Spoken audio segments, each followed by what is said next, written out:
I'm Patrick David, and today I wanted to share with you probably one of the most humiliating and embarrassing times of my life. I could laugh about it today, but it wasn't funny when it was taking place. And this was back in 2002. And the reason why we're on this corner here, we're currently right now on Reseda and Nordhoff, right behind me.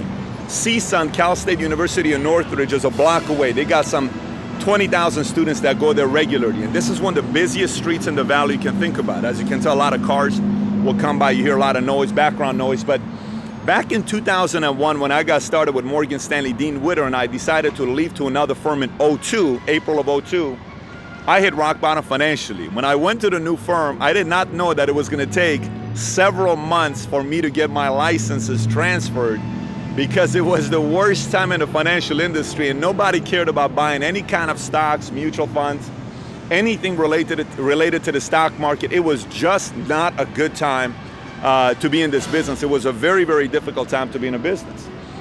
And I remember when I went to the new firm, here's what I didn't know. I didn't know that financial industry worked, and I wanted to be in it long term because I fell in love with the business. We help a lot of people out. There's a big impact you're making in people's lives. It's something that most people don't know a lot about. They need help to learn about how money works. So I knew that's what I wanted to do long term, and I knew it was going to be difficult for the first couple of years starting off my business. So I went back to Bally's, very, very embarrassing time. I went back to Bally's to ask them for a job, and I'll never forget, they offered me the lowest job during that time. I was 22 years old.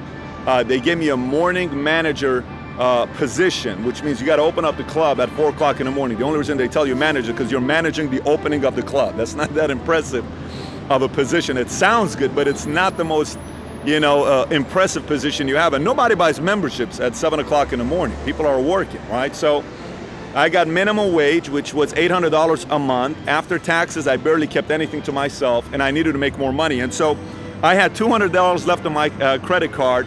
I was $49K in debt, but my dad was in a hospital, not doing too well financially. He was at the UCLA Medical Center, and we had no money. We literally had nothing to our name. And so I went to downtown LA with one of my buddies' brothers. We went to downtown LA and we bought 100 shirts at $2 a pop. And we came over here on this corner, and we would park my truck backwards. We would open up the window, hang 3 shirts, and we would sell the shirts, one for $15, 2 for $20. The profit margin was $8 to $13, but we had to go to downtown to pick up the shirts, and then we'd come out here and sell it. Why am I telling this story? Because my dad is a man with surprises. So a few months ago, he came out of nowhere and he said, Patrick, I have these shirts that you used to sell. I kept 3 of them and I wanted to give it to you. I said, why'd you wait 10 years? He said, well, they were not that meaningful all these years, but I know right now probably's got a big meaning to you. And I said, okay, let me look at them. Here are the 3 shirts I want to share with you. I'm going to show you my bestseller as well. So the first one was, we will be more strongly united, okay? The second one was, wanted Osama bin Laden, the most dangerous man in the world. Obviously after 9/11, he was hated for obvious reasons. And then the bestseller was this one. College students used to love buying this shirt. Don't ask me why, maybe because it says Osama Yo Mama, but it was the hottest shirt we had during that time, and it was selling like hotcakes left and right. You know what this did? It helped me make some money to get by during that time. It helped me get by by getting my own business, and eventually allowed me to survive the first 2 years of being involved in the financial industry. And I think too many times I see people, the moment they hit a wall or something happens to them, and they say, oh, you know what, this is why I can't do this business. This is why this is too difficult for me. There's no way in the world I could do it. Nobody knows my situation. No one knows what kind of struggles I'm going through financially.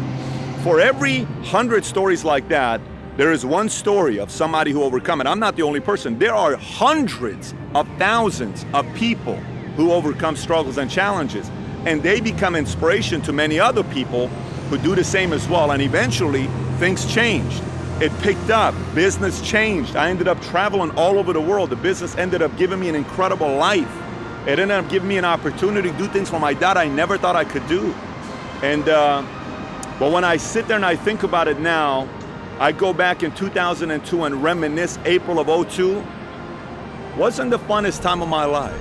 It reminded me though, for the rest of my life, that no matter what happens in life, you can always step up and hustle your way out of difficult situations. If you're willing to work hard and be creative, There are many ways to get out of bad financial situations, and anybody could do that. I'm not the only story. So if you have a good story of you hustling and getting out of a bad financial situation, I'd love to hear about it. If not, go out there and hustle. Go out there and bust it.